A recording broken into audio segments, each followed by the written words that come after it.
Sounds good. And Mary, I was requesting permission to record locally too. Oh, yeah, you can certainly have access to this recording.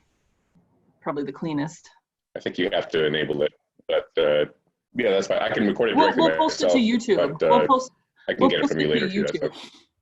I download them and they Sure. go on YouTube so that Right. we can post them to the blog. So. Yeah, I watched a couple of those. I was viewer number 3, I think, for the Taylor's Falls one, or whichever falls it was. And we got some action shots with Anne there. That's very good.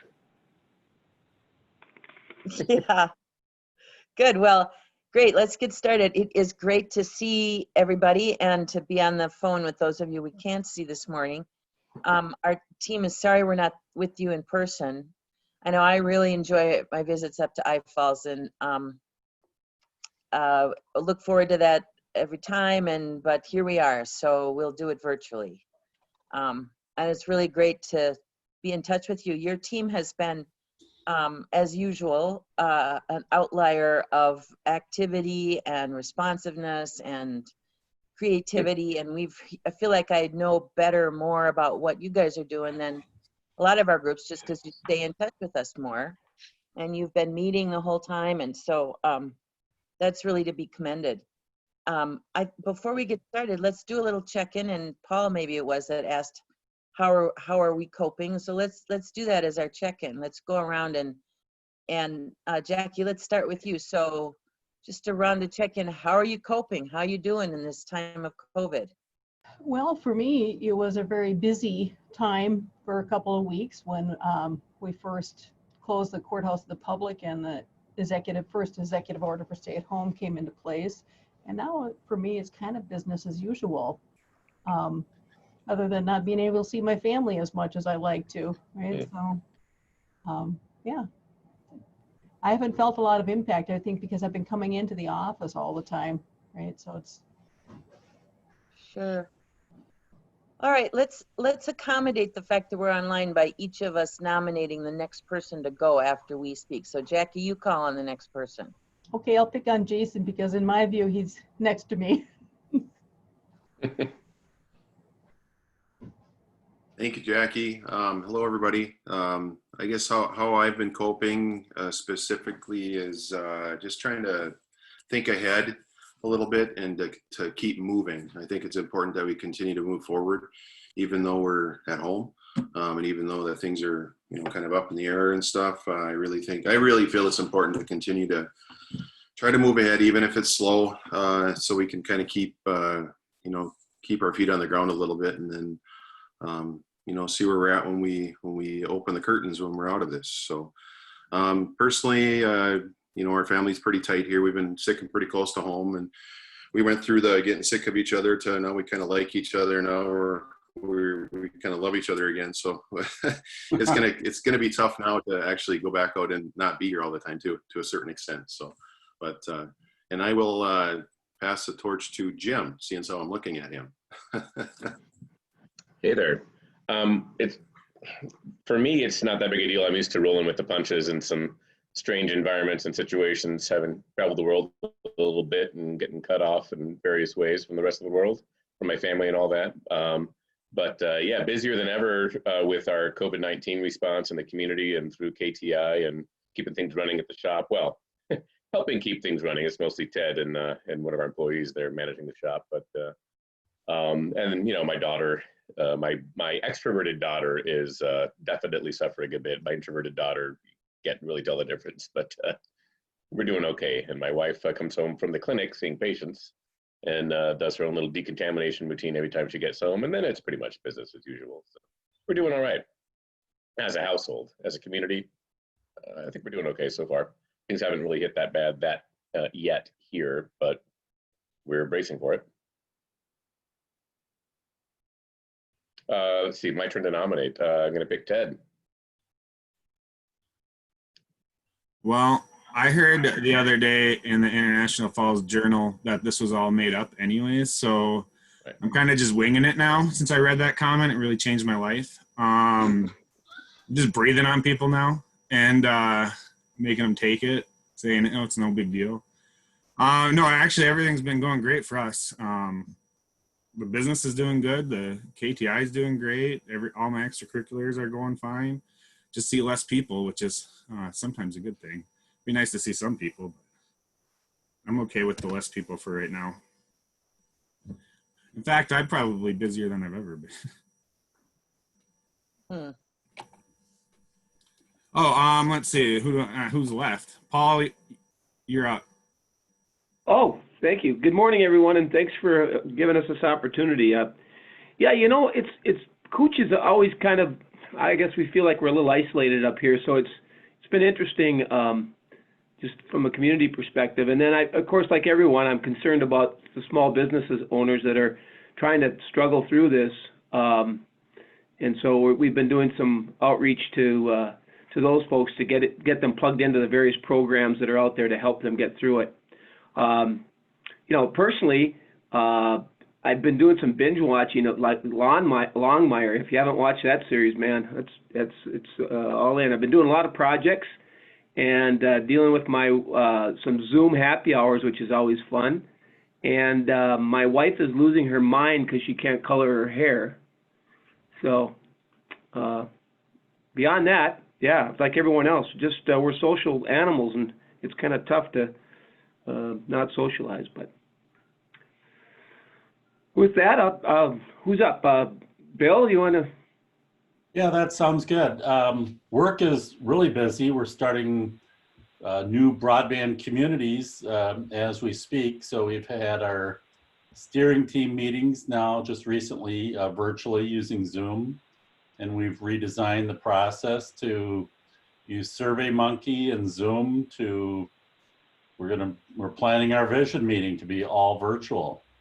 And creating that, changing it into 2 meetings, our vision meeting and then the brainstorm meeting. And then we'll adjourn, and then we'll set it all up online for voting, again, through SurveyMonkey to rank the projects and to recruit participation. So as we think about this, you know, a county like Koochiching where, you know, you want to ask people to drive 40 miles when it's, you know, below 0 to come to a meeting, there's the Zoom thing opens up the opportunity to do special meetings with kids or people who are distant, you know, far off in Big Falls or Little Fork, or and so it's that's been a real interesting process that we're about ready to test our system to have some mock meetings in advance of the vision meeting to just make sure it works. And so it's an interesting deal, but just like anything else, when you think Jackie probably can relate to this, when you think you have all the details set, and then you open up a document and say, well, this document is totally wrong. Doesn't describe, you know, like a press release or a meeting invite, you know, the details will get you. And that's, you know, thank goodness I have Mary working with me because she's better on the details there. Personally, just hanging in, it's, you know, it's what Ted's saying, you know, it's interesting, you know, the hammering of messaging, you know, it just shows you the impact that even if you think I'm impervious to these fools who think they should go to Wisconsin and drink beer and have hamburgers shoulder to shoulder in a bar because it's open. And then, you know, you think, oh, that looks like fun. But then you say, okay, now go visit your mom. You know, that's kind of my response to that. And so it's just hard to, but it just shows the impact of, you know, messaging and, you know, believing what you kind of want to hear kind of thing. And you have to be kind of on your guard to listen to experts, whether that's on broadband or COVID-19, I suppose. So wishing it doesn't make it so. So that's kind of my preach for today, I guess. Anne, what's your preach? You're asking the wrong person about preaching today. I guess I will say with the COVID stuff, if anything, I'm busier. You know, where I used to do 50 articles for the Blandin on Broadband blog, I do 125 a month now. So it's so that's increasing. And turns out people I built websites for 20 years ago finally want to make a change to their front page because they have a little time to do that. So I've been getting calls from all over the place. Personally, one of my very best friends lives right off the 38th in Chicago. So my life has changed drastically in the last 2 days. So it's, so yeah, that was, I'm watching the helicopters as I walk towards Lake Street now. And so it's, I will say protesting in a time of COVID is a whole different thing. And people have generally been doing that well. And I have generally gotten out of the, as soon as the tear gas shows up, I leave. So that's been a strange week. It's been a strange week. And I'm looking at my picture. I think, Mary, have you gone yet? I have not. Well, you know, one of the things I've done just like yesterday is watch some of Anne's videos and then go on anger bike rides, try to get that all out. It's awful. As far as coping during COVID, you know, my daughter and I decided we paint our living room. I moved into this house about 17 years ago, and the walls, like the one behind me with the 3 pictures, was covered with like the color of wet clay. It was really unpleasant. So we finally got that painted. And then, you know, I also acquired, I live right in town, but I acquired a 0.1 acre addition to my yard. So I've been landscaping, which has been nice. I guess I like to get kind of physical when I can't do what I want to do. So I think we're back at you, Bernadine. Well, I'd be fine under the age of COVID, except that I have to read 150 posts on the Blandin and Broadband blog every month. And so my entire day is taken up by just keeping on top of Anne's postings. I think personally, I'm feeling a little, my colleague at work said, uncomfortably comfortable. I mean, I'm fine. And and I am aware that a lot of other people aren't. But just feeling really lucky to be have a nice house and a yard and be in a rural place where I can get outside. You know, thinking about trying to be locked up in an urban environment where you can't even leave your apartment without checking in, like a lot of people around the globe, is kind of mind-blowing. I've been having issues about boundaries and blending and just working all the time, which isn't very good. And it feels like, I mentioned at the top of the call that I was made aware that it's been 10 weeks, and I'm just shocked about that. It's like after 6 weeks, you're supposed to be able to have new habits, and I still feel like I'm in the muck and kind of stumbling through my day, just it all blended together. So, but there is a lot of work to do at the more than ever. I think like it's interesting, like a lot of people are saying, we are wrapping up this round of cohorts that we're going through with you guys. And then as Bill said, we're starting, you know, a whole new round of cohorts and some other broadband stuff that's come up that I'll talk about at the end of the call that's keeping us real busy. And then at the foundation, I think you guys got a note from me a couple of weeks ago that we have a new CEO coming on board. So planning for that transition certainly takes time and attention, and trying to do it under a distanced regime really presents some unique challenges for all of us. Mary and I met our new president on a Zoom call like this a couple of Mondays ago, but the boxes were a lot smaller because there was all 30 of us on the screen. So that's, you know, it's exciting and trepidatious too, and a change, you know, anytime you get a new boss. So we're, because one of the challenges that I see from my role on the project is to help explain to her why broadband is important and why we need to keep doing this work. You've heard me say a lot that we're not the Broadband Foundation, so it's not a given that we're going to be able to continue to do this work, right? There's a lot of other stuff that goes into healthy communities. So Mary and Bill and I are thinking about how to make the best case and help her become acquainted to the work that we're doing so she can be as strong an advocate as Kathy's been. So, and I already told you about the dead mouse I found on my veranda this morning, so I hope that's not going to be an omen for the rest of the day. Well, great. So let's dive in. Again, our purpose today is to, to connect and to hear from you about your projects and how it's going and what's new and what the thoughts are for going forward. So Jim, I think I'll just turn it over to you and let you, however you want to handle this with your team. Let's kind of walk through your projects. My sense is you guys stay in touch, by email, but you probably haven't gathered recently in person. I don't know, but so maybe this is a nice opportunity. I hope that it'll be interesting for everybody on the team, for Jackie and Ted and Paul and everybody to hear from one another too about how things are going. So over to you, Jim.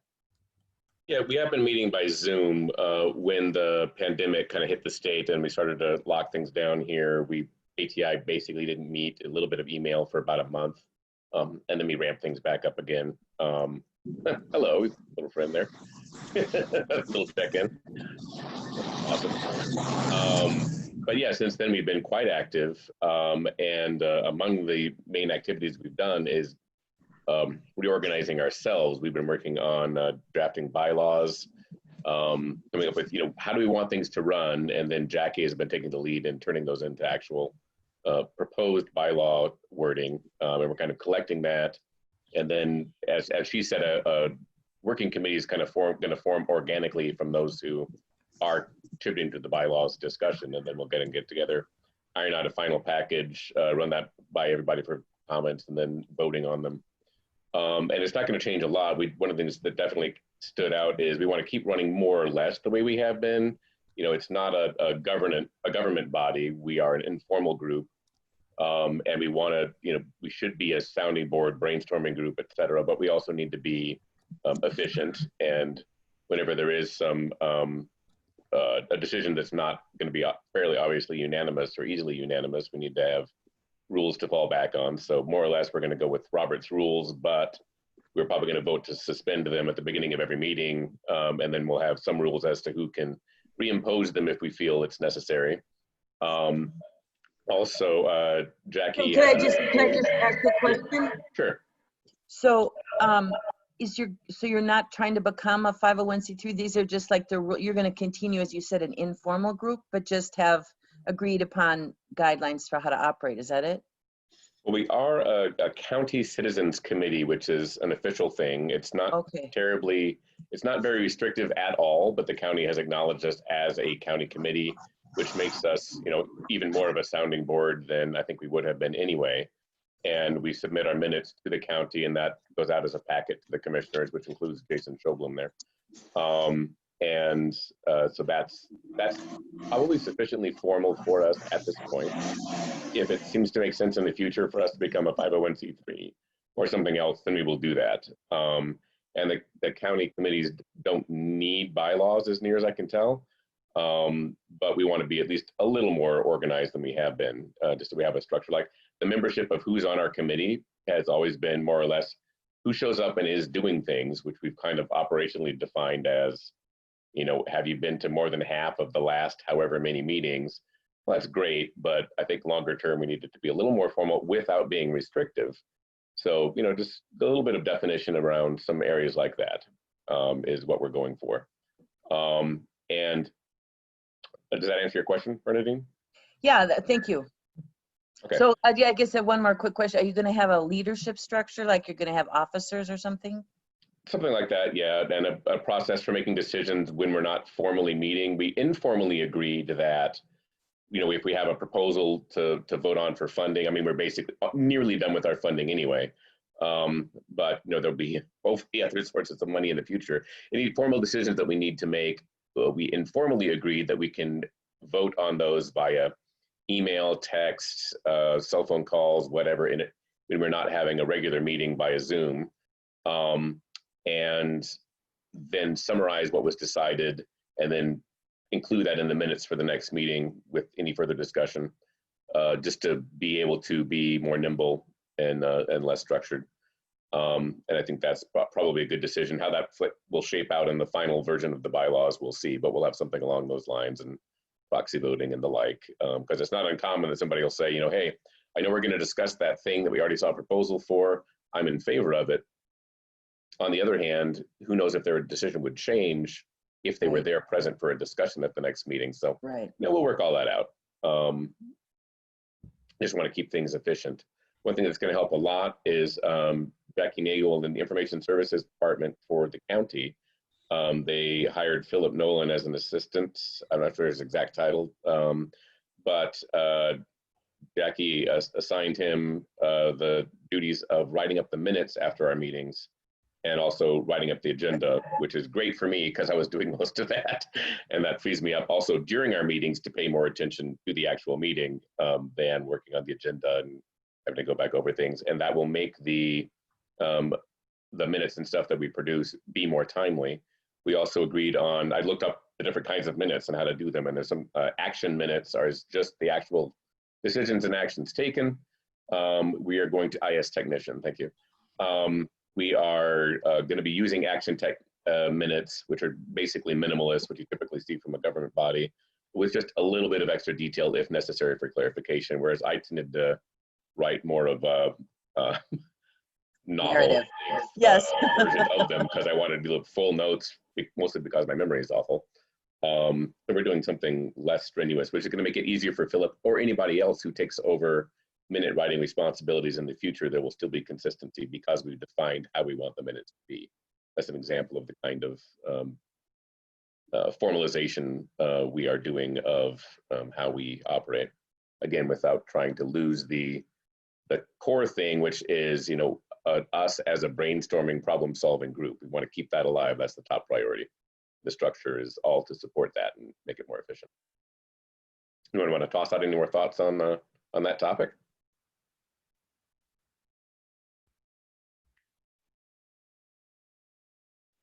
If I may, Jim, I would agree with you that it still should be as informal as possible. I think people get along better when it's more informal and you get freer flow of ideas and within the group, and then just kind of channeling them to where they need to go. I really think that this group in particular has done an excellent job of that. It's a excellent model for many other groups, I feel. Thank you, Jason. Jim, how often are you meeting? I mean, in going forward, what are you thinking? How often you'll be meeting? So that's another thing. We've been, kind of meeting as necessary. And after that kind of 4-week break at the beginning of the pandemic, we were meeting pretty much every week because there was lots of things to discuss. But with this new structure and regular minutes and this process for taking actions in between meetings, now it's looked like we'll probably meet every other week at most, which again frees up more time to do other stuff while still letting us be, I think, more or less as productive. So for now, every 2 weeks rather. My guess is when there's not a lot going on, it'll settle into once a month. I can't see us ever meeting less than once a quarter, but I think once a month is probably pretty good, and the meetings will be shorter if they need to be at those times. Also, I think we've done a pretty good job of keeping the meetings right around an hour without having a hard deadline. But I've been happy with how that's been going speed-wise while still getting to flesh out details. So that's kind of it, I guess, then for us as an organization and structure. There's Jim? been somebody tossing in a comment there? Yeah, this is Paul. Yeah, Paul.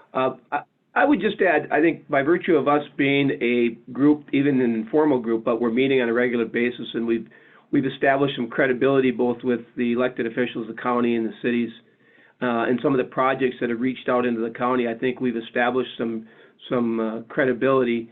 The other thing I would say just is we've established relationships with a lot of the providers that has helped too. And when we reach out to them, they know kind of who we are, and we're kind of neutral. I mean, we're not government, or we're not elected officials, and I think that's served us well. But I think that's one of the strengths too, is that we've maintained some continuity over time, and we've added some members, and Jackie's been a tremendous addition to that group, to our group, and we've got some people out county that just have not been able to participate as much as I think they would like to, but we have, again, some of the projects have reached into places like Little Fork, and and that's gone a long way. So I would just add that.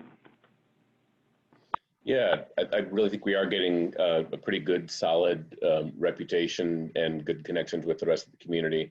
The county, I think, the county was never opposed, I think, to doing good stuff with broadband and technology. They just weren't really sure how to go about it. And we got a really good working relationship with them. The work we were able to do, getting that contribution from the county of $26,000 towards the multi-million-dollar broadband expansion in our county, which, as you know, cut the number of people that don't have high-speed internet in half, or it will rather, when it's fully done, which it should be hopefully by the end of next year. That was a really major milestone, I think. And when 2 or 3 weeks ago, we approached the county, Jackie was taking the lead on this, for the county to participate in the range area municipalities and schools program for crowdsourcing broadband speeds, so we have good, reliable data on what the actual internet situation is in our county. Joe Mershon and I were there attending that meeting live, and they didn't even call on us. It was kind of a no-brainer. It's like, oh, okay, we're going to get the money from somewhere. Let's make this happen. Boom, off we go. And I think that was, at least in part, because of the progress we've made in just raising awareness of the issue. And also KTI was formally agreeing to be part of getting the word out and making that happen. It's officially in Jackie's department to coordinate that effort, but we are participating via social media and all that. And we should, at our next meeting, that'll be one of our top priorities, is to discuss how that push is going. My understanding is we have about 12 months to get that done, but you really want to get it done in the first 2-3 months at most. Jim, thanks. I want to interrupt and just follow up on a question, and I'm sorry because I really want to hear from you, but a comment Paul made about relationships across the county prompted this question. So Blandin Foundation has been working on an effort in North Home. And I was reminded, we always think of North Home as ours, but it turns out it's actually in Koochiching County. Right. Have you guys had any effort? I mean, do you have any connections to North Home? Have you done any work there? Or not much. And if not, why not? Just, I mean, not in a, just asking. Yeah, I mean, we would love to be as fully involved with them as they would like to be. I reached out to the tech person in the school district there, and one other person just kind of very early on in the KTI process to let them know that, hey, we exist, we want to work with you guys, we're open to ideas. And it didn't really go anywhere, and certainly that is in part because we didn't throw more energy at building those connections than we did. But they are represented by our county commissioners and all that. They surely are aware that we exist. Even the people that are into technology, broadband, et cetera, I would assume know that we exist up here, and it just hasn't happened. More than happy to do it. On the other hand, they socially, culturally, economically, they really are more tied into those the southern nearby communities that they have, which only makes sense. Right. Just like we kind of adopted Cabotogama, which is not in Koochiching County. And, sometimes we talk about ourselves as a county group and sometimes not. It's kind of awkward linguistically, if nothing else, to have this group that's not, to always say Koochiching County and Cabotogama. Doesn't roll off the tongue quite as easily. Those are both big words. yeah, a lot of K's and all that. It's good. Fun words, but it can be a mouthful. And, we did help with the broadband expansion into that area. That's the one accomplishment we really have for Cabotogama, and that is nothing at all.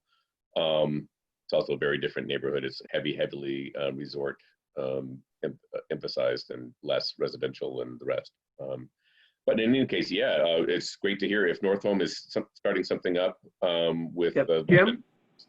It's the first I've heard of it, but more power to them. It arguably would make more sense for them to do their own thing, coordinating with us as much as they want to, particularly when they want to interact with the county. Obviously, they can do that directly, but any organization and collaboration with them, we are perfectly open to. Speaking for myself. Jim? Yeah.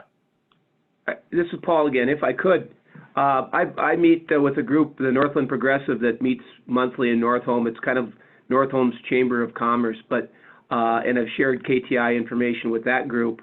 One of the things and you're right, Northome affiliates more toward Bemidji and probably Grand Rapids than they do just because of proximity to the Nye Falls.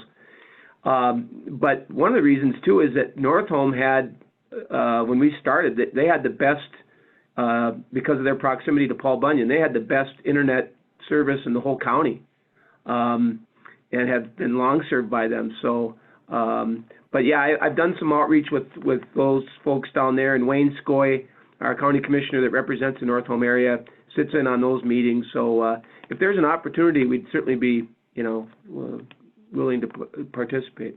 Thank you, Paul. I really appreciate hearing that. That's so good to know. And I may follow up with you later. So Sure. Thanks for that. Please Yeah. proceed, Jim. And to add on to that, Wayne, Jason is very actively involved in KTI, but Wayne is another county commissioner who's responsible for Northome. He's probably the second most interested in what we're doing. He likes to get our emails and all that, and I hear back secondhand about his keeping up on what we're doing. So they've got a good commissioner for that purpose. Jason? Yeah, I'd like to say Wayne, he is definitely interested in his area. He asks me often, calls, and we chat frequently about what's going on and stuff. So he is actively involved, and he's got a lot of resources down there himself, to get things done and get things moving. So You're still muted, Bernadine.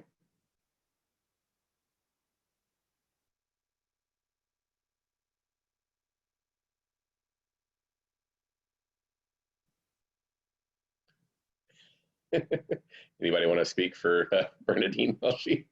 Sorry, I was trying to go. pull something else up on my screen and I lost my button. Paul, did you say it was a group called Northland Progressives? Is that what you said?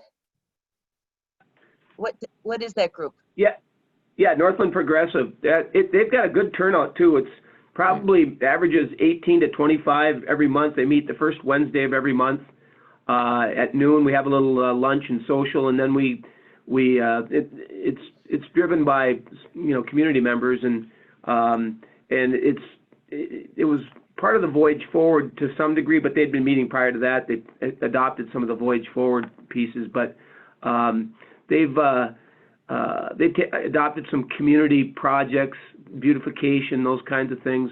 Also, events and affairs, events, I should say, those kinds of things. So they're active, and they've got, like I said, good participation. And they've got the school involved as well, business people, and just community members. Who's the best contact for me to reach out to about that? Well, the chair is, oh gosh, now I'm losing his name. Oh gosh, that's embarrassing. Former, yeah, I'll get I'm it for the sorry, end of the meeting. I've gotten us off track. You can go ahead and just let me know later. Thanks. Yeah, sorry. Bernadine, go ahead. I was just going to say, before we move on, Bernadine, what can you tell us about what's shaken in Northome that you've heard? Sure. So Blandin Foundation started working about a year ago, I think it's fair to say, in Northome and another community in Itasca County, Bovee, on a new initiative that we kind of branded Growing Communities. And the idea was to kind of, if you think about the process you guys went through, but take broadband out of the picture, just like community visioning and pulling a group together and collaborating with Extension, kind of a community visioning, community doing initiative. And it's kind of fizzled. And and there's been a lot going on there in the school district. And so anyway, I'm just interested in the foundation just wants to support people in Northome that are trying to work for betterment of their community. And it hasn't really taken off. As you know, completely different from this experience. You guys have just been rock stars. So I was just curious if that's why I'm asking about what your connections are there. And I will go back now to my staff and tell them about this Northland Progressive, and maybe they know already, but just to find it, see if we're just trying to step in and help Northome be a little more or support them in whatever it is that they want to do for their community. Bernadine, might I suggest they can have Jim for a couple months? Yeah, no Might kidding. help. I think so. Remotely, at least for a couple months. No, you're gone. If So I may, thanks for that, and I apologize for getting us off track, but it's it just came up this week about North Home, and I was reminded, you know, I always think of it, like I said, as part of our home area, but it's in your county, and so I just thought I'd ask on today's meeting. So thanks for this background; it was helpful for me. Sure, and as you're interacting with them, you know, if any of them if you think any of them would want to participate in the kind of stuff that KTI is doing, we would welcome them with open arms. You know, any enthusiastic members. And now that we are, I mean, I think remote meeting, whether it's Zoom or some other platform, is going to be a permanent part of our operations and many other operations as well. And really excited about that, possibly helping our other people that are quite active and enthusiastic about KTI in the outlying area, helping them to participate as well. So that'll be good. That's kind of all the big picture stuff I had to talk about. The rest would be project updates, probably with an emphasis on the COVID-19 response, the reallocation that the Blandin Foundation allowed us to do of our funds. I expected us to blow through more projects quicker for the reallocation than has actually panned out, but that's totally fine. I think what we've done has been good. We just approved $2,000 towards a $5,000 project for the Servants of Shelter to provide subsidized laptops, refurbished laptops to their community. I think you're all pretty well aware of this.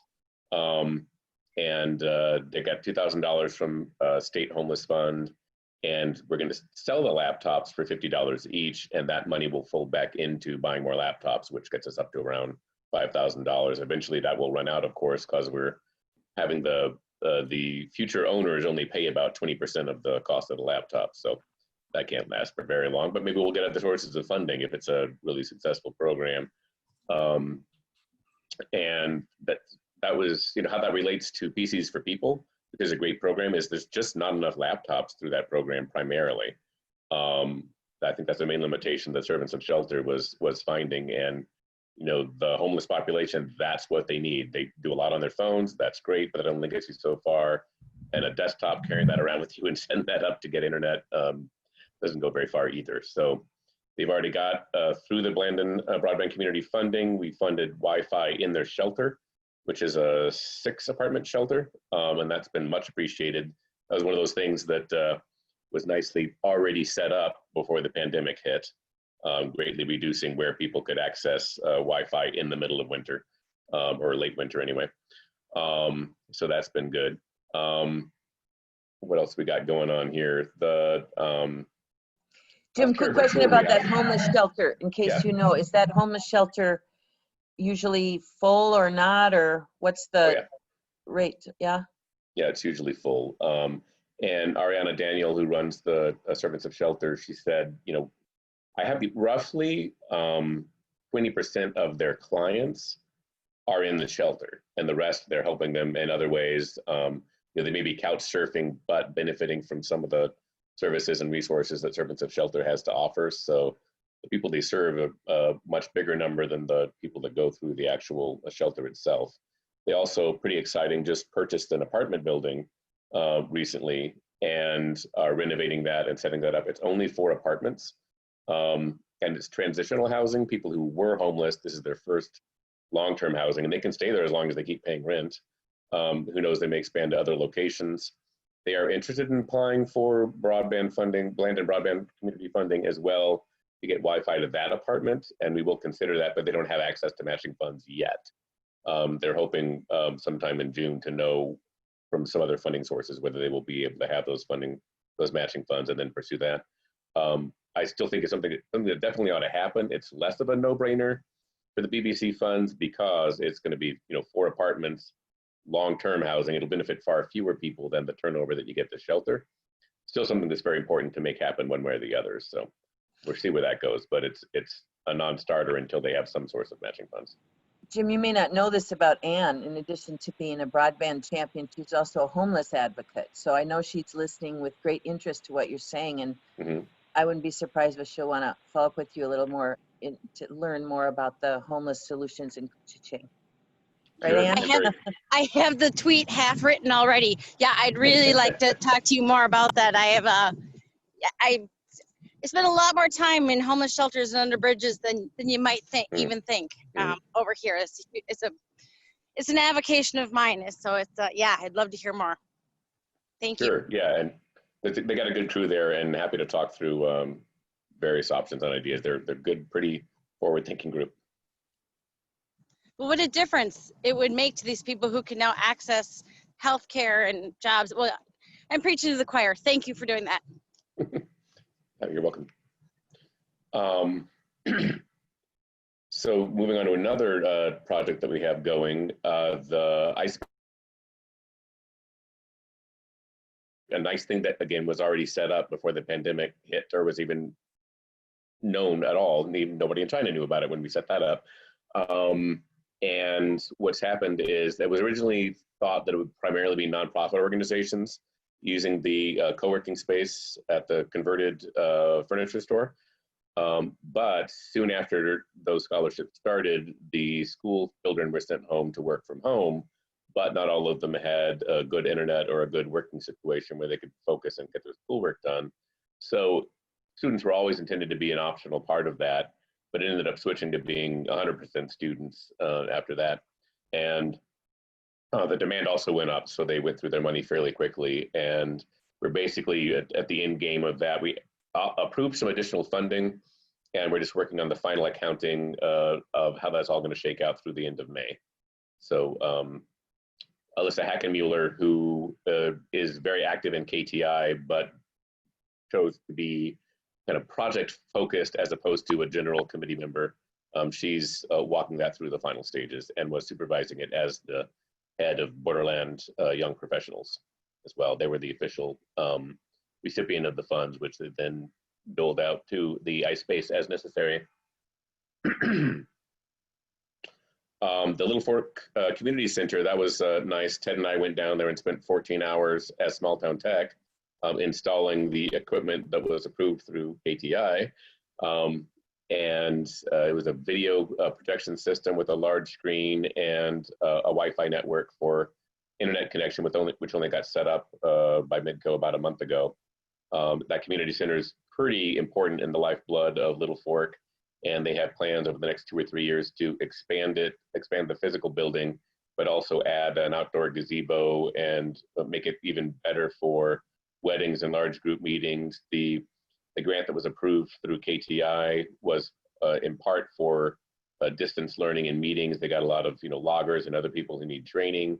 They sometimes want to participate in government meetings, coalition of cities and things like that, county meetings, without necessarily having to travel. So it's all oriented towards that. And it just so happened the night that of the day where we were installing the equipment, they were having their monthly meeting anyway.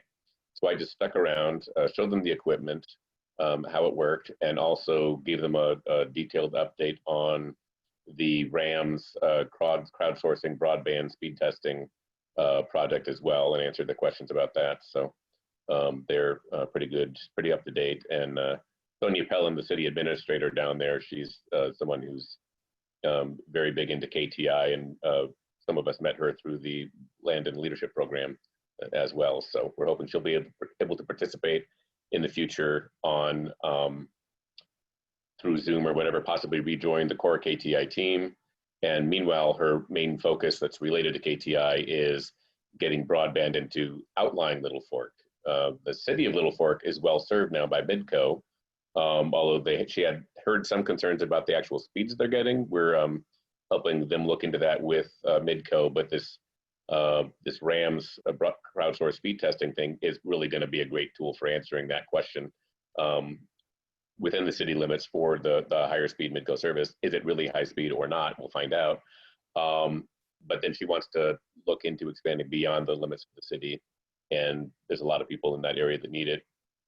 It'll be one of the next priorities for the physical infrastructure expansion. which might actually be a good time to touch on briefly on the broadband infrastructure, which is not funded through BBC directly. We are still trying to make some progress on the Rainy Lake East, Highway 11 East from, it's well served roughly halfway from International Falls to the park, and then the rest of it is unserved for high speed. And although the AT&T tower did go live last year, that helped a little bit.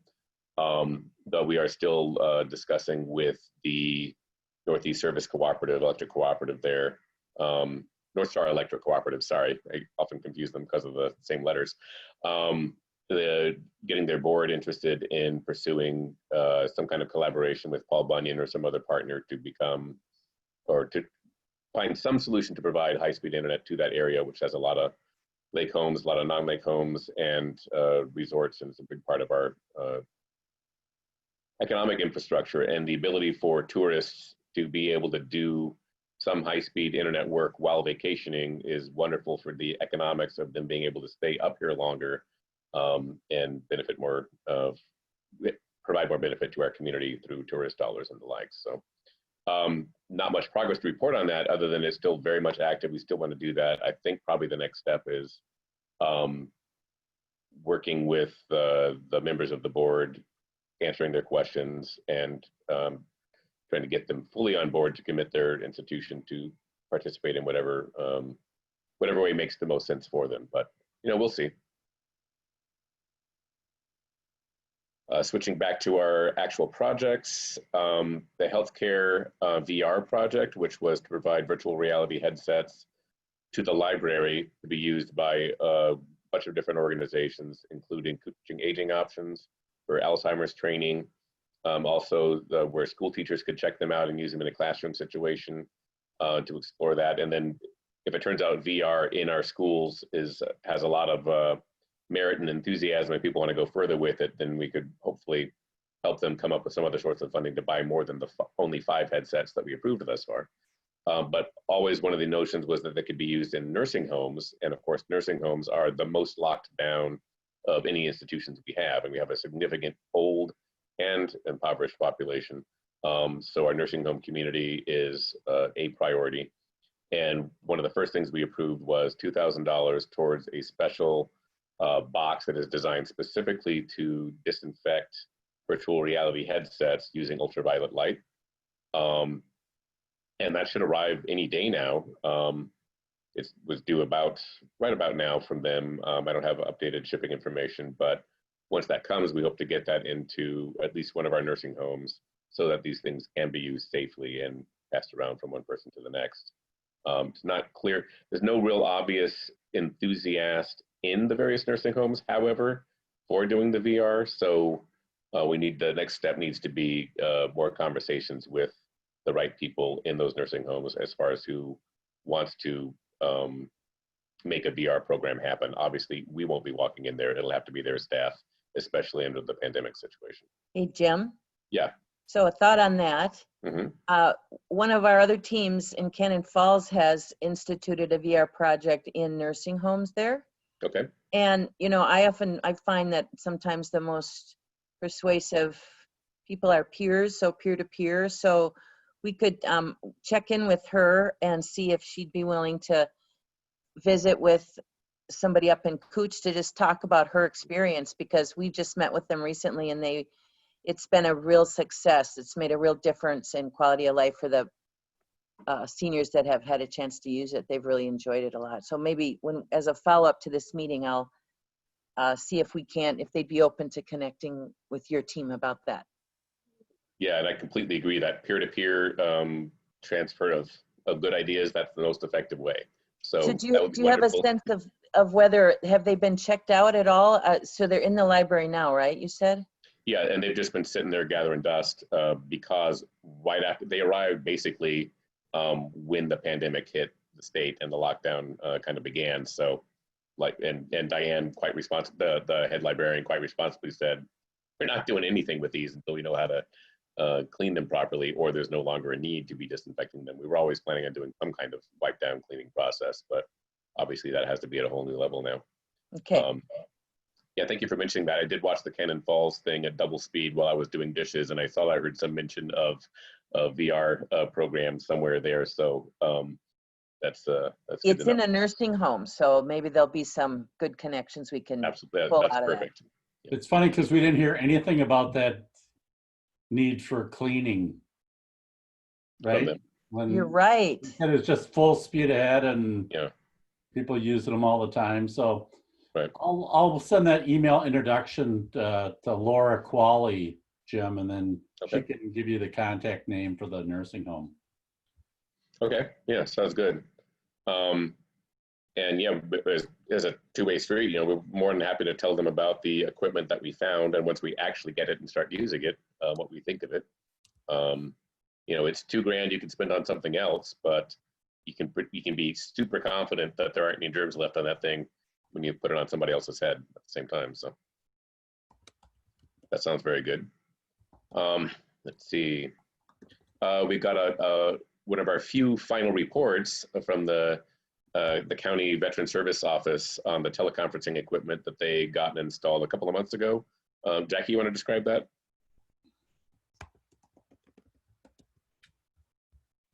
Sorry, difficulty unmuting myself. Yeah, so this is your standard Cisco equipment. It's a Cisco small room mini setup, so it's your traditional ITV equipment, but it can also be used for WebEx, and you know, you can attach devices to it for presentations. And it took a long time for the order to come through, granted, because of the COVID-19, there was a high demand. So one of the first things I did when the stay-at-home was ordered was move that forward as quickly as possible to get it ordered. Installation was quick and easy, and I think that it's going to be used well and often, especially once we open back up for the public. And I know Mark intends to do appointment scheduling with his clients, but then he can also schedule those telehealth meetings and the other hearings that they have with the VA office, as well as using it for training. And initially it was intended to be open to the public for other nonprofits or other entities to use. Of course, COVID-19 has changed that a little bit, but eventually it'll be opened up for that. Okay, take care, Jason. And thank you, Jackie. Yeah, you're welcome. Thanks for joining, Jason. Good to see you. Thanks for all you do. Thank you. We'll see you all later. I appreciate everything that everybody does. Truly, it's been a huge benefit and a huge success, and it is going to keep continuing. Believe me. We're going to talk about that at the end, how to keep this going. So you'll get the minutes from Jim. Okay, sounds good. Thank you, everyone. Not Jim. Right. So those are the main things I had updates to say. The rest, I don't know that it might be I'm missing something as far as significant updates. We can talk about any of those projects. However, I have a list of them in front of us. The one thing I do want to touch on, even though I don't have much of an update, is the digital history project that we funded through the Cooch County Historical Society. They did actually send us, I think, a little bit of a report, but also they basically got their equipment, started everything set up, and then the pandemic hit. So to a fair degree, they've been locked in. They were digitizing a lot of their stuff, but the focus was on having tablets in the museum that had allowed you to access a lot of the stuff that shouldn't be touched anymore because it's, you know, it's fallen apart and needs to be preserved properly. And a side idea was making that stuff potentially available online, virtually, either through a website or through virtual sharing with other museums that they are allied with. And so I don't know what they have done during the pandemic to get their information out and their displays out. But I also heard that, I think it was the State Historical Society is actively working on collecting local histories during the pandemic about this pandemic and how it's affecting people, oral history gathering as a project. I can't imagine our local museum doesn't know about that, whether or not they're participating in it. I know independently, David Griffith, who was directing Pinocchio when the pandemic hit, and that play got shut down basically 2 weeks before curtain time, and the performances, and that's indefinitely on hold. We're going to pick that back up as soon as the pandemic is lifted adequately. The situation allows it. But meanwhile, among other things, he is going around on his own, collecting local historical, largely, stories from people. We got a lot of great storytellers in our community, most people do. Recording their stories and then reframing them and telling their stories in his own words, but based on the interviews that he's been doing. So that's a related thing that I think our museum knows about. I know I've told him about what the museum here is up to, and we'll see where that goes. Fun stuff. Anybody want to talk about any of the other projects that are out there?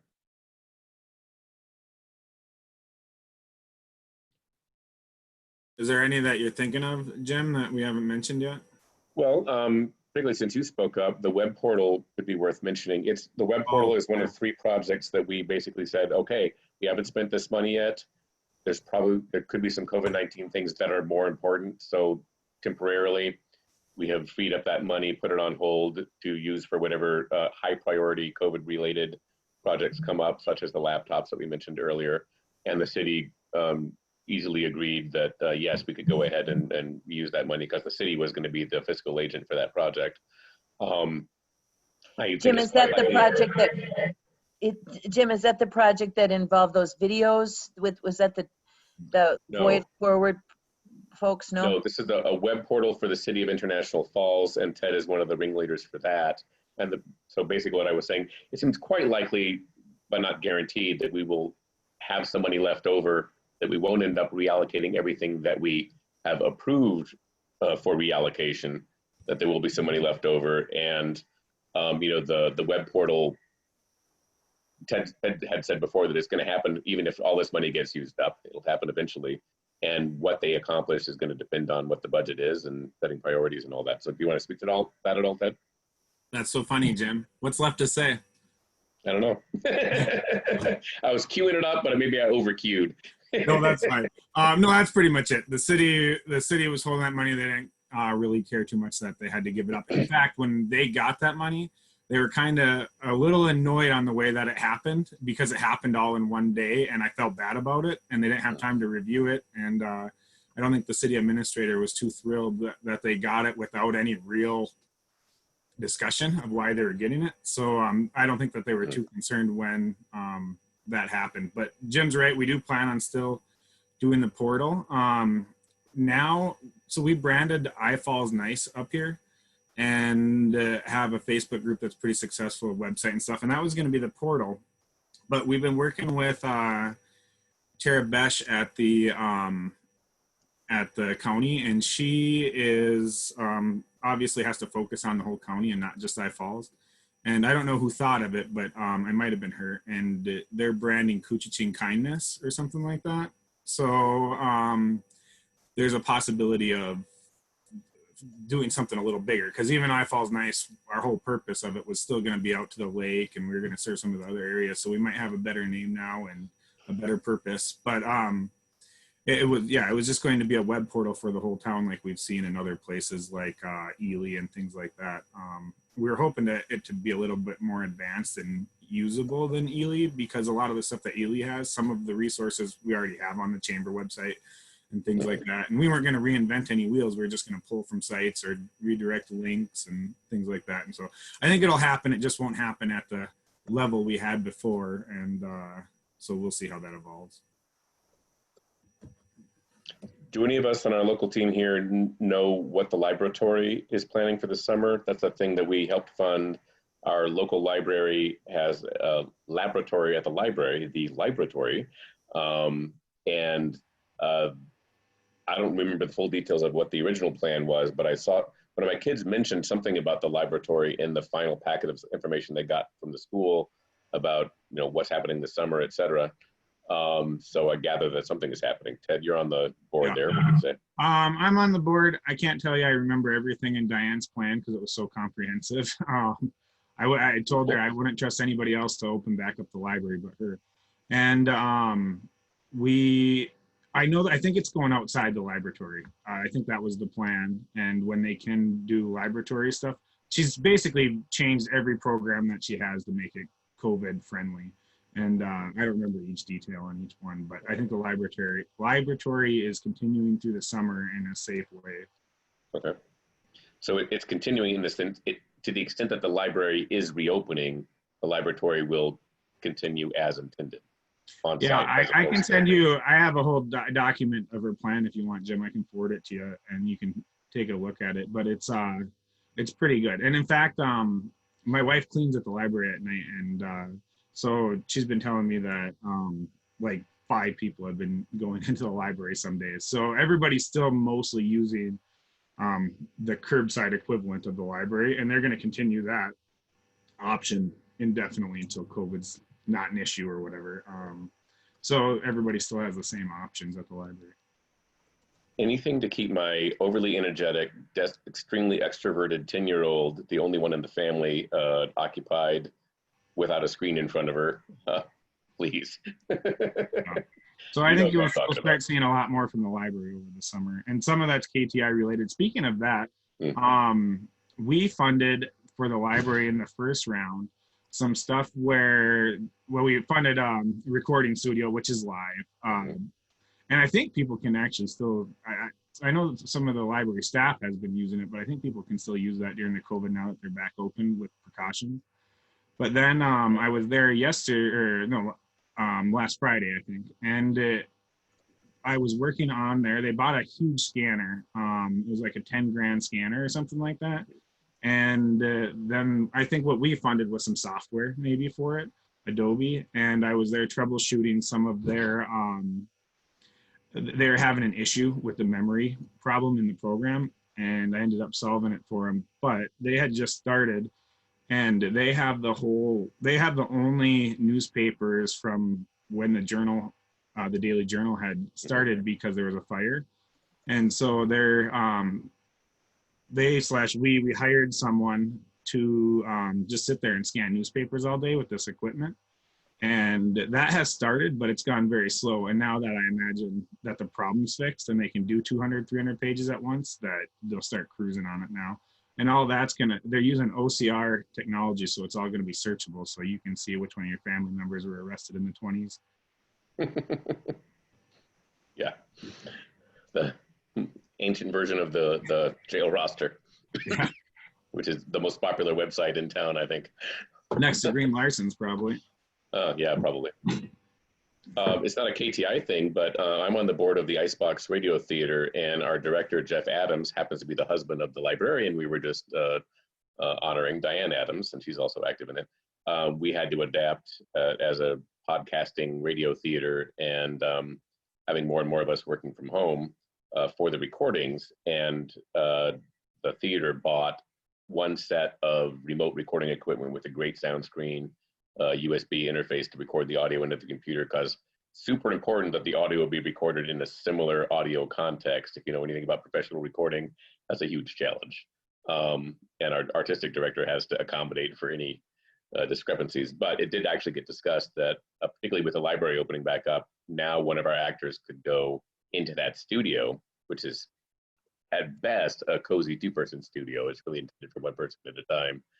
And record their bits in a great sound environment. And in fact, we could do that sequentially rather than simultaneously, and that could be part of our solution for continuing to put together audio podcasts and get those out to the community. There's been a little bit of an uptick in people listening to podcasts as well.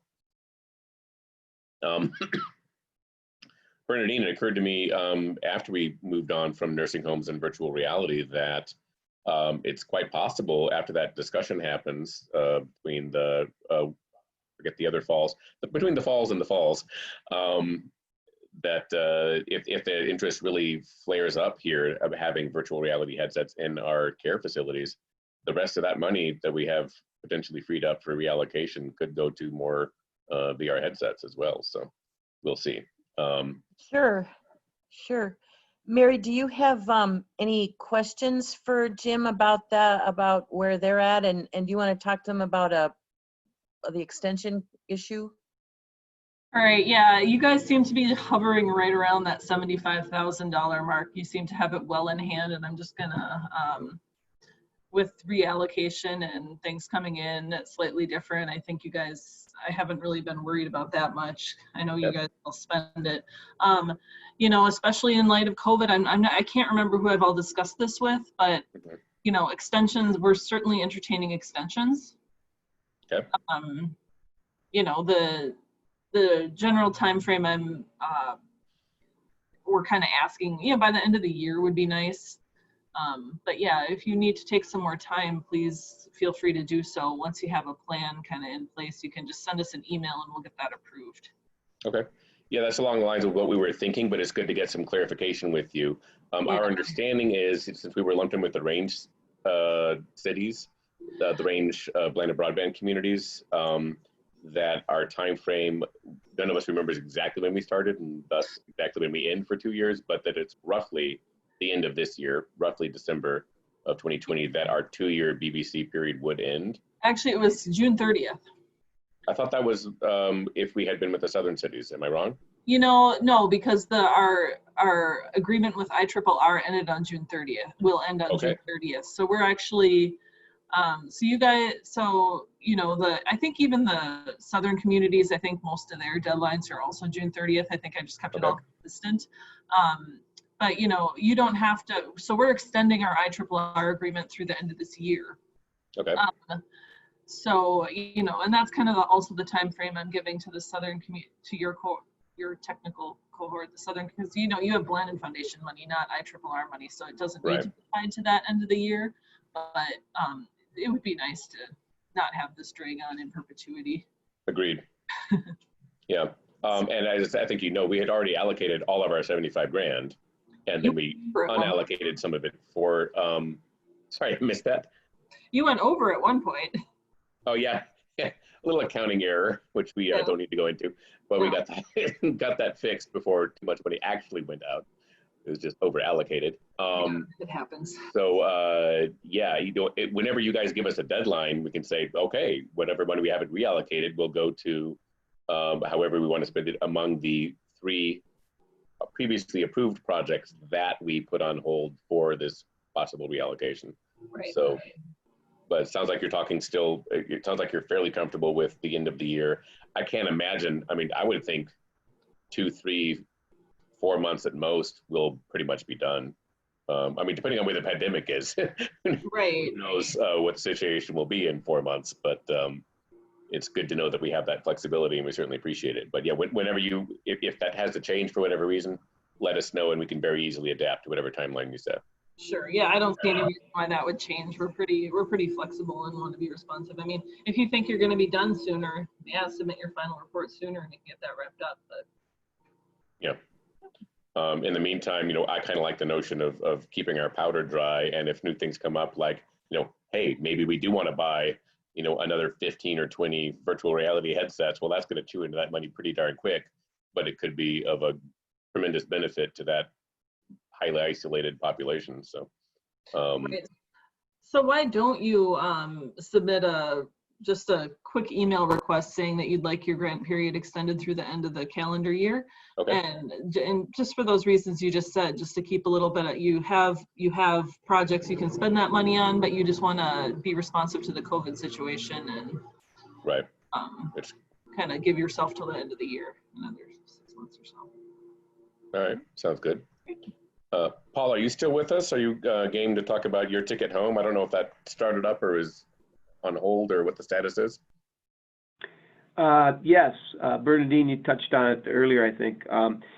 That is an effort that we spent a fair amount of time bouncing around how best to do it. And there's a local gentleman that's an outfitter as well that has, for his business, created a series of videos about the area. They're 60 seconds. He created some puppets around it. They've been very well received, and we reached out to him, and he's got a production company in the cities that he works with. And we were looking at other communities and what they do for videos about promoting the areas, and there's a lot of uniformity in that, but they tended to be a little bit longer, and you know, we we discussed that, you know, the most effective of these videos are actually very short, and so he created a template for each of the communities in the county where they would talk about the uniqueness of each community, with, you know, voice overlay and just some pictures, and they actually turned out very well. They're all about 60 seconds. And then we provide those back to the community for edits, and we've uploaded them onto their individual websites as well as our website and others for distribution. So yeah, no, they turned out well, and that was the price was right. We used his production company, and we got a real good value there. So I think the communities were pleased, and yeah, they're out there. So that project's basically complete, ready for a final report.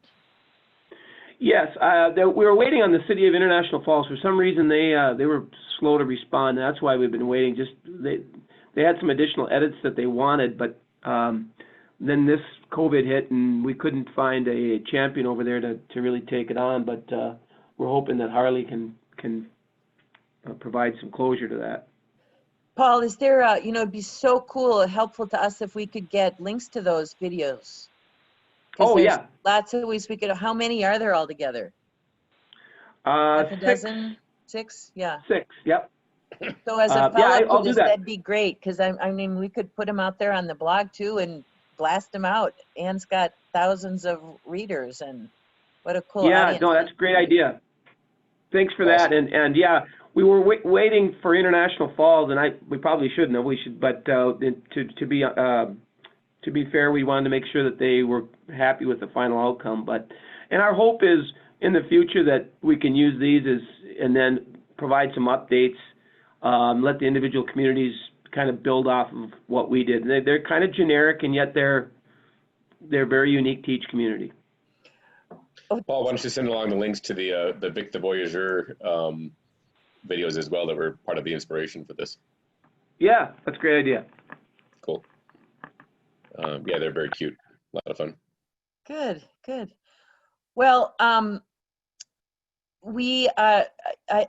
certainly have seen from my perch a lot of value for your whole community, that you guys are a functioning committee, highly relational, and kind of like ready to respond, kind of almost like a quick response team on the spot, looking out for Cooch's tech needs. And I'm really gratified to hear you're thinking about you know, the future and bylaws and how you're going to continue on. I know it's a lot more fun and motivating to have grant funds to allocate. And I don't know what, you know, if you've given any thought to how you might find additional sources of money that you could continue to work with up there. But maybe that's something we continue to think about together. But I encourage you, and I am encouraged that you have that you want to keep going. Yeah, and that's something we could have mentioned earlier. Jason Schoblum was looking at drafting a budget. He has drafted a budget for us for operating expenses into the future, and with the intention of asking the Koochiching Development Authority for some of that funding to just help us continue to just have operating expenses and what all that would include. Oh, I'm so glad you mentioned that. I'm so glad you mentioned that. Good.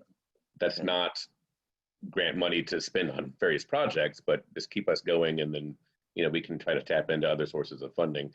And the more we know about various potential funding sources, the better. And we know some of them, but I'm always happy to share, get more ideas from you. I know also that many of the Blandin broadband communities have gone on to have further Blandin Foundation funding, not part of the BBC program directly, but to continue extend whatever projects that they've done in the past. So we don't know the details of how that works. But we know that it exists, and that's the key thing that we can just ask about. Hey, we've got this great idea. Is the Blandin Foundation interested? We know who to ask. Hey, Jim. Yeah. A couple things. Just, you know, I think your team recognizes your leadership on a lot of this work, and Ted's essentially support of you if you do this work, you know, as he works at the shop. But I'm just wondering, do you have an estimate of what percentage you're, you know, are you putting in 5 hours a week on KTI or 10 hours a week, or what's your estimate? Me personally, Yeah. I actually tracked it for a little while, but I haven't looked back at the numbers. I'm guessing it runs between 5 and 30 hours a week, and probably averages 10 over the last 2 years. And Ted and I are also running a business, and the fact that I can count on him to keep business working properly, and he can count on me to stay on top of the KTI stuff, it has helped out a lot. He's also, very busy with plenty of other things in addition to those two things. Yeah, that's helped out a lot. So I was curious about that because it's, these things just don't keep going on their own, and so I recognize the commitment and energy it takes to maintain the momentum, to call the meetings, to push ideas forward. So thank you so much for that. Well, having contribution. Philip Nolan do our minutes and an agenda now, it helps tremendously. And plenty of the rest of the team, we're all contributing time in a wide variety of ways. And in fact, I was just thinking we hadn't gotten around to talking about cell towers, which Jackie Nagel has taken on as the main coordinator, wearing both her hats as a KTI member, but also as the information services director for the county. Jackie, do you want to talk about that at all? Or Bill, you want to wrap up the theme you were starting? My second thing is that, when you think about funding for broadband, I think there's an opportunity for you guys now with this Economic Development Administration money out of the Department of Commerce. There's a couple $100 million, I think it is, for broadband economic development projects. And I think you guys could make the case that extending fiber from where it is now out to the resort areas would be an economic driver into the park. That would be, you could make a case that those resorts would create jobs as a result of having better, they'd be more attractive, for visitors and so on. So I think that you might think about that. And I can send you the link, and on next Tuesday morning, we're going to talk about that on our leadership roundtable, that program. Okay. Do you think that funding source would be as responsive to arguments of extending it to residences on the working from home logic? I think you can add that in there, but I think the fact that it's real business, and obviously working from home are, I think if you guys have data about number of home businesses there, that would be powerful as well. But I think the fact that there's 3 major resorts out at the end of that road, is easier to make the case. I brought up the working from home thing. That obviously applies to Rainy Lake East as well. But for the rest of the county where there aren't businesses, there's plenty of homes, however, many of which are at least somewhat dense, but not included in this Paul Bunyan expansion. We have a good friend who's also a graduate of the Blandin Leadership Program who's working out of the my shop's basement in order to be able to do her work, because she's moved back. She went to Virginia for a while. She's moved back here, and she can't do what she needs to do from her well-paying, probably 10-year-old internet-based job, and would like to be working out of her own house instead. So if you think there's just open to that kind of argumentation, then we would certainly pursue that as well. Well, I think, the problem is that the cost per job goes up tremendously out in the rural parts. Yes. And so your competitiveness goes down on the jobs created or retained per dollar. So, but I think you could make that case. And the other thing you could do is lump in some money for your co-working center. Yes. And do some, say that would be another, if I was going to do a second strategy, that's what I would do, is to do something around that programming, so that, I'm no expert on that program. And so the folks of Northspan could help with an application like that. They're expert at dealing with the Economic Development Administration. So you might talk to them. Paul certainly, is a grants guy. So, but I would join us Tuesday morning for that session and see if there's opportunity there, if you think, and get Northspan or Paul to call the EDA people and see what they think. That's money that's available and there's no deadline. So you just send in your application. Okay. First come, first serve. I'm sure they're going to try and push it out.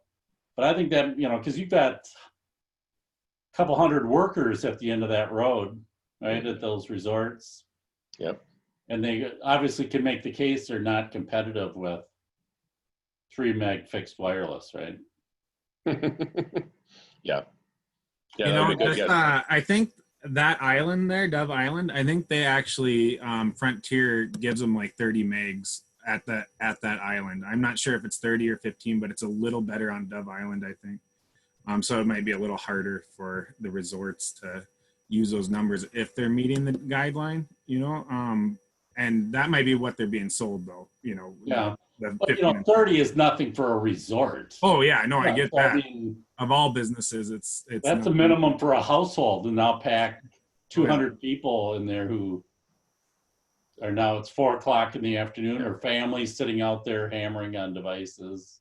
Yeah, and that's also only one of the resorts. There's 2 other resorts and Rain Lake houseboats and all that. So yeah, it's certainly a strong case. And yeah, I think for the economic impact, density, and all that, that would be a really, it's a low-hanging fruit. Other than the challenges of burying any cable out there, it's almost certainly going to have to be aerial, and we've talked about that in the past. But yeah, thank you for those leads, Bill, and yeah, go ahead and send along the links to the meetings and the resources. And Okay, sounds good. So on those meetings, on the blog, every Monday, I think, Ann, correct me if I'm wrong, we send a link, though. These Tuesday morning broadband leadership roundtables are Tuesday mornings at 9 o'clock.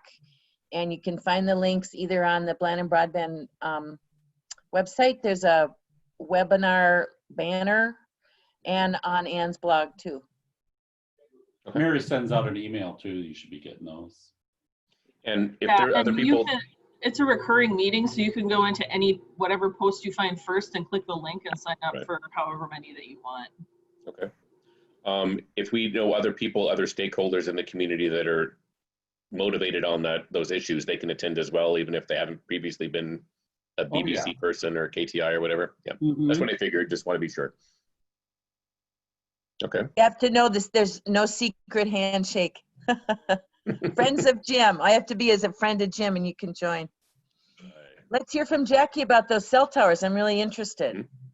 Well, as we were trying to dig into developing better connectivity, cell towers became part of our focus. And I have learned in my process that we have a lot of silos of information throughout the county on where towers are. So my goal right now is to build a list of every single tower, regardless of what's on it. So we know where our towers are in the county, throw it into GIS, and then start populating the attribute table for what services are there, so we can start working with our service providers to say, hey, we've got a tower for you. It's in the middle of a dead zone, that type of thing. Because I've got a list of over 30 towers already in the county by simply talking to planning and zoning and talking to the assessor's office and talking to our law enforcement center. So been picking away at that list. I still have a few to track down, but I'm getting close to getting it finalized. That is almost unbelievable that there is no such list already, Jackie. Really? There's no list of all the towers, and that's amazing. That's really eye-opening. I bet that maybe Cooch is such a big county, and you guys are kind of sparsely populated. Maybe that isn't true elsewhere, but that's kind of shocking to me. Maybe I'm naive, but it is, not yet another example of, that tending to assume surely somebody knows this, where all the towers, what's on them, but nope. And as Jackie has said a few times, the information's all there, but nobody's consolidated it into a single list database to be, to start to make decisions and planning on, and to recognize weak links. And like, oh gosh, Verizon's great, except there's this one tower that they don't have any equipment on in an area where they have no coverage, or AT&T or whoever. Being able to recognize those holes, and then once we've done that kind of work with this kind of information, we can then proceed, okay, where are the gaps where there aren't any towers? Who might be interested in putting a tower there, and then who putting the equipment there? And who are the property owners that would be potential leasers of land or opposed to it or whatever. And I imagine that one of the greatest difficulties that a cell tower or cell network company has is those local connections of figuring out, okay, where can we actually put it? We know where our engineers would like to put a tower. Where can we actually put a tower based on political realities and local individual interests and all that? And I think that's a place where the county and KTI can potentially play a great role of finding the easy opportunities and get those filled. Is anybody on the call aware of any proposals in play for the state broadband grants this year? No, we're not involved in any. I would love to be doing that. The Paul Bunyan expansion that we worked on took a huge amount of energy, and we would love to, expand on to that. They weren't able to include Ray and a couple other, nearby areas, which are the natural next low-hanging fruit. I think where they started was a very good decision and all that. But boy, I don't even know if it's possible at this point to throw together a proposal for the current round of broadband funding. I was wondering if you were aware if anybody was working on that. Anybody else? A nudge to Paul Bunyan might be a good idea, though. I mean, just ask them if they say, look, we see these as the next areas. How can we help you get an application in? Yeah. What are their thoughts on where else to expand in our community next? And can we help? So get a letter from the mayor of Ray to Paul Bunyan. Steve Howard just says, we go where the squeaking is the loudest. That's, where. Yeah, and that's part of why Ray didn't happen. I mean, there were density issues as well, but all that survey work we did of all the places we focused on, Ray had the least response rate per person, per population. So it didn't happen, but that could change. Particularly, I mean, they may be squeaking loudly now. Say, wait a second, why didn't this happen? Why did we get included? I guess you didn't ask your neighbors to take the petition. So, but this is still something that could be addressed going forward. So, well, Bill has left two very juicy to-dos to the team, like really big ones. I want to pivot now to give you just a few updates about stuff going on in Blandin, and then we can move to kind of a checkout. So we mentioned these Tuesday morning broadband leadership deals. So hope, spread the word, and everybody's welcome. We tend to, Bill posts a topic a little bit in advance every week. Other thing I just wanted to mention was that we're going to go virtual for our statewide conference this year. We're going to do it in October. Our team is planning it out. We're going to have it kind of dispersed across the month. So the beginning and the end of the month, we're going to have some morning programming and then some optional fun stuff to do and wrap. So we're watch for that. Bernadine, that's the border-to-border broadband conference. Yep. Is it getting renamed or something? I know there was some discussion of. No, well. Okay. Move on. we never settled on a name this year. Okay. And the border broadband conference is kind of that shows how long been at. That was I think originally a Mark Dayton effort, and we just kind of and then the grant program is called that. So it's our statewide broadband conference, but we have it to be named. Yes. Okay. I also wanted to just mention that Blandin is working together with the governor's office and Minnesota Business Partnership and Best Buy to stand up a brand new public-private partnership in the state called Partnership for a Connected MN. The goal of which is to raise a bunch of money, millions of dollars, and then get it out the door quickly this summer in June and July to support equitable online distance learning. To ensure that every kid in Minnesota has a device, an internet connection, and the ability and the support services around that. So the business side of this partnership is busy raising the money. The goal is $10 million. And Blandin has been asked to lead the rural internet access component of this effort. And we are exploring, thinking that we're going to be working with an outfit called the Minnesota Educational Technology Network. It's in statute. It's a network of collaboratives that support school districts. It's been organized into 19 nodes across the state, and the one that covers your area is geographically the largest in the whole state. It's this huge footprint over northwest Minnesota. It's called Mid-State, is the name of that. It's called the Technology Access Cluster. Blank stares. You guys are not aware of this. You haven't heard of this. Not me. I hadn't either before. So, and I had to look up as we were online here that your the one that covers yours is called Mid-State. Mary, did you want to add something? Oh, okay. So we will be sending out, we're convening a meeting here in the next week or two to get reps from the whole state together to get some input on the design of this. Okay. And yeah. I'm the school board chair up in the Falls, and I'll be meeting with our technology director later this afternoon to prep some stuff for graduation. And I'd love to be a part of it actively somehow, whether it's myself or one of our 2 IT people. Because with this COVID stuff, we have a lot of statistics now of who we've handed out computers to. Currently right now,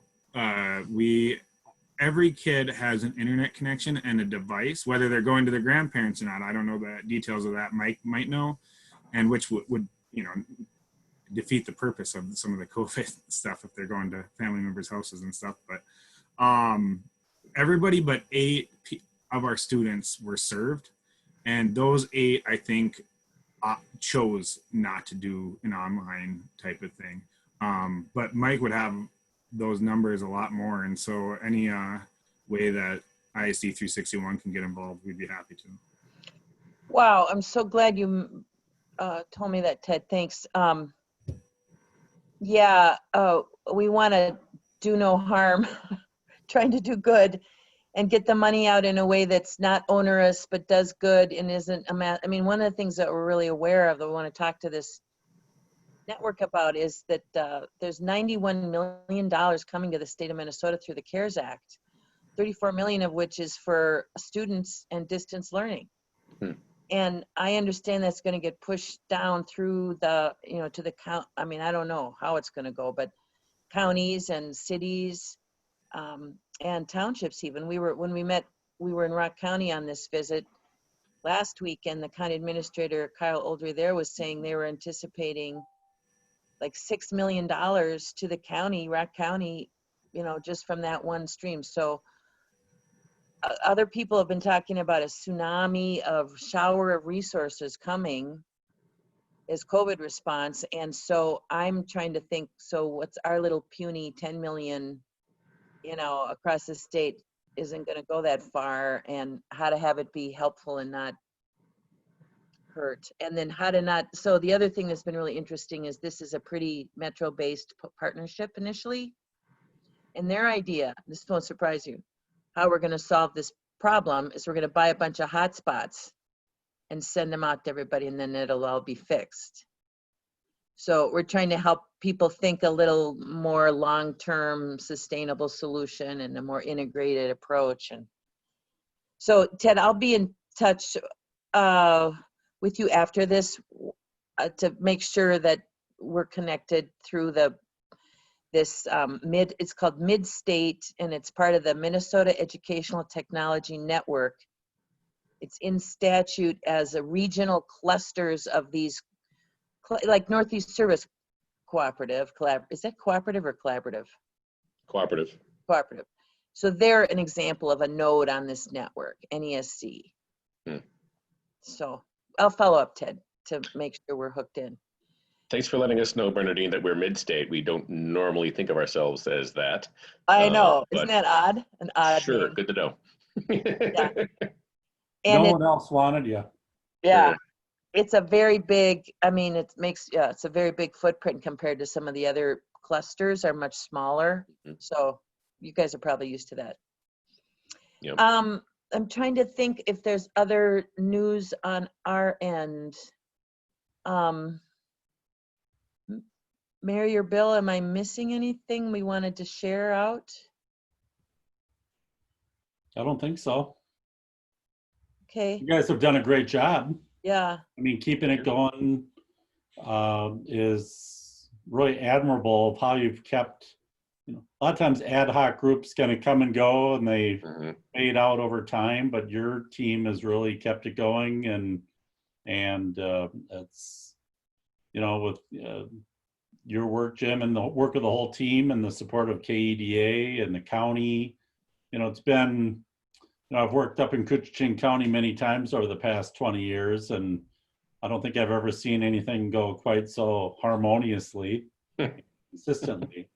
And so I think that's really a tribute to the folks that are involved in the team to navigate, you know, the big county politics and the geography, and get the work done, and to avoid having a lot of rocks thrown at you. I think you've done Mhm. the work necessary to be successful, and so I think you've really, congratulations. Well, thanks. And you know, from the very beginning, we intended this to be a long-term thing, much longer than 2 years, and you know, permanent more or less, as long as there's a need, which there probably always will be, because technology is always changing. So we kind of had that in the back of our heads the entire time. And Bill, I think your single most constant message to all the communities you work with is go where there's action, go where there's energy. Don't try to force your great ideas on the subgroup and make them do it. And that's a general Blandin Foundation message with your leadership program and all that, you know. wow, I love that summary of Bill's wisdom. That's great. Well, let's build on this, and as a kind of a checkout, I'm going to invite us all to share. I'd like to hear your hope for KTI in 2020 and beyond.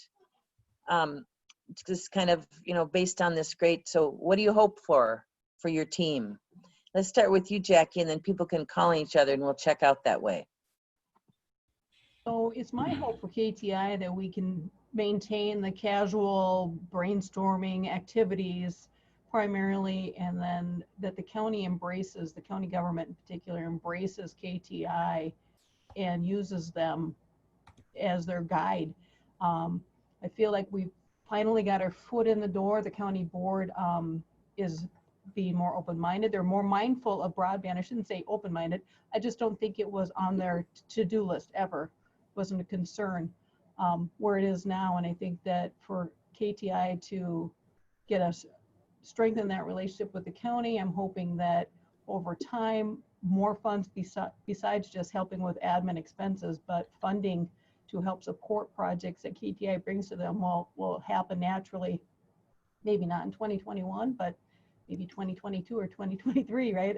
Long term, to keep the energy going and keep building more projects and partnering with KTI. That's my hope. And I think that's kind of my angle. I try to get KTI and the county board engaged and get the board to appreciate all the work that they're doing behind the scenes. Jim and Ted in particular put a lot of energy into this, and others before me. I'm fairly new to the group. I'm more of a resource than anything right now. So they're the brains. I'm the admin, I guess. I'm not sure I agree with that, but you're definitely a major contributor. I'm starting to get a little concerned about how many times people call me the brains of operations. I'm starting to think that these operations are doomed, but not with people like Jackie though around. It's distributed brain power. For sure. Yeah, I don't Okay. got a lot left, so. All right, Mr. Brains, what's your hope for KTI? Jim, that's you. I think she's talking about you. You got the most brain exposed on top there. Yeah. My hope for KTI is that the thing that's kind of driven us is the people's commitment that are in it currently, and in the past. I mean, the people dropped off for legit reasons, And it'd be nice to have a couple more of the, people to help distribute some of the work that we're doing. It's kind of ironing itself out, having Paul, was it Paul, right? The new IS guy, help us out with some of that. That was a huge help. Oh, Philip, sorry. Philip helped us out with that. And that'll be huge to help with Jim anyways. But what I'd like to see is some more motivated people try to get on here and help. And I think people don't want to get involved with something that kind of sucks, and we're the exact opposite of that right now. So I'm hoping that people won't get on and get burned out. And I think that might have been the case like when we first started a little bit, because we were still getting our traction and everything, but we definitely have it now when people want to be part of a winning team. And I'm hoping that we can get some more energy. Jim? Yeah, I'd like to see us continuing to expand our social network and social capital, where we've got people that, maybe they don't want to be part of the core team, but they get what we're about, what we're doing, and that awareness, not just on the county board, but the city boards and the other stakeholders of the community, just awareness of the concepts behind the 6 pillars, whether they think of 6 pillars or not. So that as opportunities arise, they are thinking in these terms as funding sources crop up. As they're digging up a road, they think about what infrastructure they could put in at the same time. And that, when we have an idea crop up, that either some of the other stakeholders in the community contact us and say, hey, we'd like to do, a KTI related project, or whether they brand it KTI or join in our thing or not, along the same lines. Or where we know, like, hey, there's going to be a big push for broadband expansion in the Little Fork area, or all these nursing homes need to know about VR headsets or whatever, where we just let people know, hey, we want to pursue this issue, and the door is open because they, recognize that we're getting stuff done and can help them get stuff done, help them achieve their goals, not push our goals on them. That we just continue to strengthen and build that. And there's been a lot of progress in that direction. I just see that continuing to grow. And with that kind of connectedness, we can, social connectedness, social capital, we can continue to make a lot of good stuff happen. Paul, are you still there? I am. All right. Well, first, I want to thank our partners at Blandin for putting this band together, because you're right, Bill. There's a lot of groups that have come and gone, and this group has proven over time that they get stuff done, and there's a good chemistry with this group, and I think we have a shared interest in continuing it. I think we're just getting started. Money is always a concern or a challenge if you're going to continue these things, but we found out that the money certainly is important, but it's more the vision and the ability to pull people together that want to get involved, and I think that's really the key. I would like to see us, as Jackie noted, leverage or it's educational part of it is to people see the value in broadband, and they see the value not in just having it, but then utilizing it. I think that's really the key, is how do we better utilize it? So I want to continue that and working with developing more partners around that. And youth, I want to bring younger folks in, because I am a dinosaur. Even this conference or the Zoom, I don't have a webcam. But I'd like to see younger people just get involved in any way we can make that happen. And so we've got a lot of stuff in front of us, and it's exciting. And again, thanks to you folks for putting this, allowing us to get together and then staying on as partners and sharing what you're learning and the contacts. So thank you. If your team was, Sorry, thanks, Paul. And I just want to say that I think that the committee should spend some of its funds on buying Paul a camera. Well, do you guys think it would be timely to have a vision meeting again, to renew and to attract additional people, come up with the project ideas, and we're going to get pretty good at doing these online, we think, over the next 6 weeks or so. And after that, we could do a Koochiching one if you wanted, whether it had 20 people in it or 50 or whatever, but just the idea of brainstorming and coming together and attracting new talent and ideas. Certainly open to it. We won't have the lure of the $75,000 to spend unless you want to throw a little money in the pot there. Well, you know, you have your can or con money, can, Yes, whatever. actually. There's other sources that, Yep. you know, it's Oh, interesting. Bill, your memory's good. Your memory's good. Those funds are available. And, you know, so there's that money. And then, you know, Paul, I don't know about what kind of funds you have available, but I know Aiken County has really transformed their kind of revolving loan fund that they had for business development into a broadband development fund. So, you know, so sometimes communities have large funds sitting around waiting for somebody to come to town where they can lend them a $500,000 or something, where we all know what kind of impact small dollars can have in rural communities. So that's another way to think about it. Yeah, I like it. Certainly open to that idea.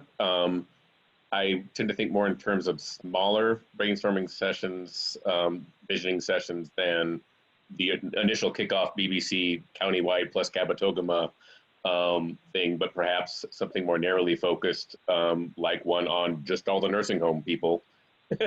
Let's get all you folks together, all the assisted living and nursing home folks get together and have a visioning meeting on what could be done in that context, not limiting VR headsets, not even bringing it up because somebody hopefully will, and see where that goes. And, you know, maybe something on, you know, on Birchdale, on, it could be regional, it could be topical like the nursing homes. You know, I think I'd rather see a narrower focus than that, but the same basic concept works very, very well. Certainly open to doing a whole countywide one as well, but cool. There could be one on how to live stream your video services from church. Ted and I have each done our own installations at the churches we're most closely tied to. And I got a cold call from Little Fork Baptist the other day saying, you know, hey, I've been reading up on this. I heard you guys are involved in this. Somebody said I should give you a call. What do you think? So just doing that to talk through ideas and find out what everyone's up to, that would be another topical visioning meeting that could be useful in sharing people's ideas rather than having everyone researching it independently. Yeah, and so just my offer is kind of through the Community Broadband Resources Program that you could apply for that assistance and continue the relationship with the foundation. You're talking about, Bill, assistance in holding those visioning meetings? Yeah. Okay. So we could say, for example, the church idea, we could say, you know, hey, let's have a church-wide one of these. And I'm gathering your offer saying there, I don't know what funding would be, what expenses would be involved, but it sounds like you're potentially able to be a facilitator for that. And yeah, I think so. I'm sorry, I need to jump on another call. Sure. So we'll talk to you soon. Thanks, guys. Okay. Thanks, Bill. Well, that could be a good topic for our next meeting is what will be a few topic-specific visioning sessions to offer to host for our community. And yeah, I like that idea. And just so you're aware, you know, you just brought up churches and that sort of thing. And if you do have money to reallocate, we really can't fund anything that would promote religious activity. So those wouldn't be eligible for these BBC dollars. I didn't know that, but I'm not surprised to hear it. Yeah. That call was in the context of somebody calling me as a small town tech person. Yeah. No, I understand that. I just wanted to make sure yeah. it's clear. Good to know. Yeah, we don't want to accidentally mention, hey, you should apply when it's already known that they can't. So. Right. Yeah. Good. Well, I think we got to hear everybody's hopes. I'm very hopeful. I'm glad we had this little final part of the conversation to thinking about ways to move ahead together. And what Bill was talking about is this community broadband resources, and there's a little on our website, there's an application there, there's no cost involved, but it's his time. And so if you guys, you know, Yep. and if you want, you know, we could help support, convene, host a virtual meeting like that, you bet. Quick point of clarification, Mary, for your point that you were making, I was thinking in terms of like BBC funding for equipment and training and that kind of thing, which I now understand clearly wouldn't be allowed, and I wouldn't, am not at all surprised at that. But were you also trying to say that any funding for a visioning meeting of church people on how to stream their services, is that something that could be facilitated through Blandin funds or not? I would think it would be okay. Yes, we're saying that that's okay. Okay. That Yeah. facilitation, convening, all that, you bet. Just no project dollars to support. A specific Like church or that kind of like thing. that. And certainly, I mean, there may be other organizations that aren't churches that want to live stream some kind of regular thing as well that could be invited to that kind of a meeting Absolutely. too. Yeah, I mean, that information can be used across sectors, so. Okay. Thanks for that clarification.